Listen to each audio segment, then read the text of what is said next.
ನಗರದ ಕಾರವಾರ ರಸ್ತೆಯಲ್ಲಿರುವ ದುರ್ಗಾ ಬಾರ್ ಸಮೀಪ ನಿಂತಿದ್ದ ವ್ಯಕ್ತಿಗೆ 4 ಅಪರಿಚಿತರು ಗುಂಡು ಹಾರಿಸಿ ಪರಾರಿಯಾಗಿದ್ದಾರೆ. 2 ಬೈಕ್ಗಳಲ್ಲಿ ಆಗಮಿಸಿದ 4 ಅಪರಿಚಿತರು ಏಕಾಏಕಿ ಫ್ರೋಟ್ ಇರ್ಫಾನ್ ಮೇಲೆ ಗುಂಡಿನ ದಾಳಿ ಮಾಡಿ ಪರಾರಿಯಾಗಿದ್ದಾರೆ. ಗುಂಡಿನ ದಾಳಿ ನಡೆಸಿದವರು ಯಾರು ಎಂಬುದು ತಿಳಿದು ಬಂದಿಲ್ಲ. ಮದುವೆಗೆ ಬಂದ ಸಮಯದಲ್ಲಿ ಈ ಘಟನೆ ನಡೆದಿದ್ದು, ಗುಂಡು ಹಾರಿಸಿಕೊಂಡ ವ್ಯಕ್ತಿ ಫ್ರೋಟ್ ಇರ್ಫಾನ್ ಎನ್ನಲಾಗಿದೆ. ರೌಡಿ ಶೀಟರ್ ಕೂಡ ಈತನ ಮೇಲೆ ಇತ್ತು ಎನ್ನಲಾಗಿದೆ. ಸದ್ಯ ಇರ್ಫಾನ್ ತಲೆಗೆ ಬಲವಾದ ಪೆಟ್ಟು ಬಿದ್ದಿದ್ದು ನಗರದ ಸುಚಿರಾಯು ಆಸ್ಪತ್ರೆಗೆ ದಾಖಲಾಗಿದ್ದಾರೆ. ಈ ಸಂಬಂಧಿಸಿದಂತೆ ಹಳೆ ಹುಬ್ಳಿ ಪೊಲೀಸರು ಸ್ಥಳಕ್ಕೆ ಆಗಮಿಸಿ ಪರಿಶೀಲನೆ ನಡೆಸಿದ್ದಾರೆ.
ಸುಧೀರ್ ಕುಲಕರ್ಣಿ, ಭಾರತ್ ವೈಭವ್ ನ್ಯೂಸ್, ಹುಬ್ಬಳ್ಳಿ. ಮುಖ್ಯಮಂತ್ರಿಯಾದ 24 ಗಂಟೆ ಒಳಗೆ ಹಡಪದ ಸಮಾಜದ ಅಭಿವೃದ್ಧಿ ನಿಗಮಕ್ಕೆ ಅಧ್ಯಕ್ಷರನ್ನ ನೇಮಿಸುವುದಾಗಿ ಚುನಾವಣೆಗೂ ಮುನ್ನ ಕೊಟ್ಟ ಮಾತನ್ನ ಮುಖ್ಯಮಂತ್ರಿ BS ಯಡಿಯೂರಪ್ಪ ಉಳಿಸಿಕೊಳ್ಳಬೇಕು ಎಂದು ಚಿಟಗುಪ್ಪ ಹಡಪದ ಸಮಾಜ ಪ್ರಧಾನ ಕಾರ್ಯದರ್ಶಿ ರಾಜ್ಕುಮಾರ್ ಹಡಪದ್ ಒತ್ತಾಯಿಸಿದ್ದಾರೆ.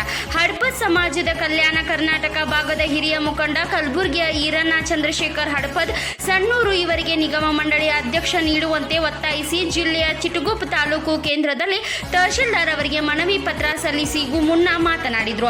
ವಿಶ್ವಗುರು 12ನೇ ಬಸವಣ್ಣನವರ ಆಪ್ತ ಸಹಾಯಕರಾಗಿದ್ದ ಹಡಪದ್ ಅಪ್ಪಣ್ಣ ಶರಣರ ಸಮಾಜದಲ್ಲಿ ಜನ್ಮ ತಾಳಿ ಸಮುದಾಯದ ಸರ್ವತೋಮುಖ ಅಭಿವೃದ್ಧಿಗಾಗಿ ನಿರಂತರವಾಗಿ ಶ್ರಮಿಸುತ್ತಿರುವ ಸಣ್ಣೂರು ಅವರಿಗೆ ಆ ಸ್ಥಾನಮಾನ ನೀಡದಲ್ಲಿ ಸಮುದಾಯವನ್ನು ಶೈಕ್ಷಣಿಕ ಹಾಗೂ ಆರ್ಥಿಕವಾಗಿ ಸಬಲಗೊಳಿಸುತ್ತಾರೆ. ಈ ನಿಟ್ಟಿನಲ್ಲಿ ಶೀಘ್ರ ಅವರ ಘೋಷಿಸದಿದ್ದರೆ ಮುಂದಿನ ದಿನಗಳಲ್ಲಿ ಹೋರಾಟ ನಡೆಸಲಾಗುವುದು ಎಂದು ಎಚ್ಚರಿಸಿದರು.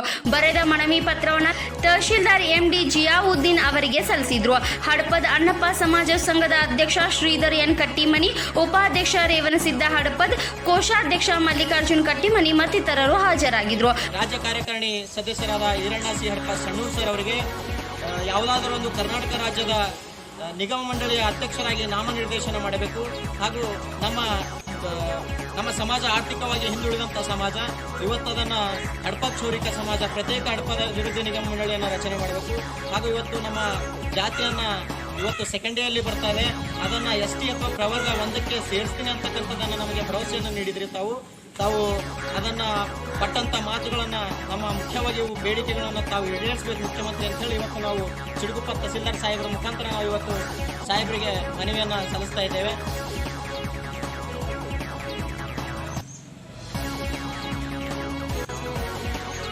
Bureau report Shashikant Bagoji, Bharat Vaibhav news, Bidar.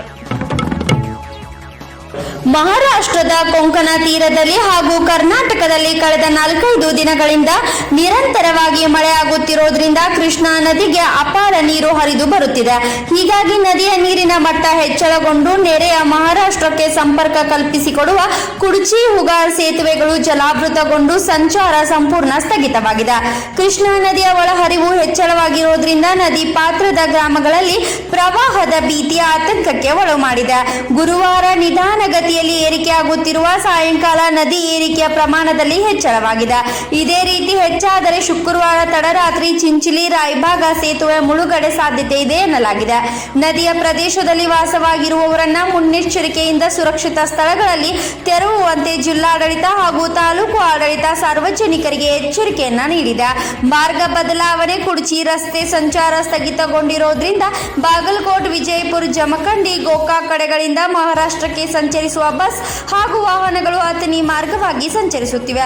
Krishna ನದಿಯ ನೀರಿನ ಮಟ್ಟ ಹೆಚ್ಚಳವಾಗುತ್ತಿರುವುದರಿಂದ ಕುಡ್ಚಿ ಪೊಲೀಸ್ ಠಾಣಾ ಸಿಬ್ಬಂದಿಗಳು ಸೇತುವೆ ಬಳಿ ಬ್ಯಾರಿಗೇಡ್ ಅಳವಡಿಕೆ ಮಾಡಿ ವಾಹನ ಹಾಗೂ ಜನರನ್ನ ತಡೆಯುವ ಪ್ರಯತ್ನ ಮಾಡುತ್ತಿದ್ದಾರೆ. Bureau report, Bharat Vaibhav news, Athani. ರಾಜ್ಯದಲ್ಲಿ ಮಳೆ ಅವಾಂತರ ಸೃಷ್ಟಿಸಿದ್ದು ಅನೇಕ ಜಿಲ್ಲೆಗಳಲ್ಲಿ ಮಳೆಯಿಂದಾಗಿ ಭಾರಿ ಹಾನಿ ಉಂಟಾಗಿದೆ. ಈ ಹಿನ್ನೆಲೆಯಲ್ಲಿ ಸಂತ್ರಸ್ತರ ಕುಟುಂಬದವರಿಗೆ ತಕ್ಷಣವೇ ಪರಿಹಾರ ವಿತರಣೆಗೆ ಕ್ರಮ ಕೈಗೊಳ್ಳುವಂತೆ ಸಿಎಂ ಯಡಿಯೂರಪ್ಪ ಅಧಿಕಾರಿಗಳಿಗೆ ಸೂಚನೆ ನೀಡಿದ್ದಾರೆ. ಈ ಹಿಂದಿನ ರೀತಿಯಲ್ಲೇ ಪರಿಹಾರ ವಿತರಿಸಲು ಅವರು ತಿಳಿಸಿದ್ದು, ಮಳೆಯಿಂದ ಹಾನಿಗೊಳಗಾದ ಕುಟುಂಬಗಳಿಗೆ ತಕ್ಷಣ ಪರಿಹಾರಕ್ಕೆ 10,000, ಪೂರ್ಣ ಮನೆ ಹಾನಿಯಾದವರಿಗೆ 5 ಲಕ್ಷ ರೂಪಾಯಿ ಮತ್ತು ಭಾಗಶಃ ಮನೆ ಹಾನಿಯಾದವರಿಗೆ ಪರಿಶೀಲನೆ ನಡೆಸಿ ಹಾನಿಗೆ ತಕ್ಕಂತೆ ಪರಿಹಾರ ವಿತರಿಸಬೇಕೆಂದು ತಿಳಿಸಿದ್ದಾರೆ. ಹಳ್ಳಿಗಳಲ್ಲಿನ ಶಾಲಾ ಕಾಲೇಜುಗಳನ್ನು ನಿರಾಶ್ರಿತರ ಕೇಂದ್ರಗಳಾಗಿ ಮಾರ್ಪಡಿಸಿ ಅಗತ್ಯ ಸೌಲಭ್ಯ ಕಲ್ಪಿಸುವಂತೆ ನಿರ್ದೇಶಿಸಿದ್ದಾರೆ. ಮಳೆ ಹಾನಿ ಬಗ್ಗೆ ಸಮೀಕ್ಷೆ ಮಾಡಿ ವರದಿ ಸಲ್ಲಿಸಬೇಕು. ಪ್ರತಿದಿನವೂ ಹಾನಿ ಬಗ್ಗೆ ವರದಿ ನೀಡಬೇಕೆಂದು ಸೂಚಿಸಿದ್ದಾರೆ. Bureau report, Bharat Vaibhav news, Bengaluru.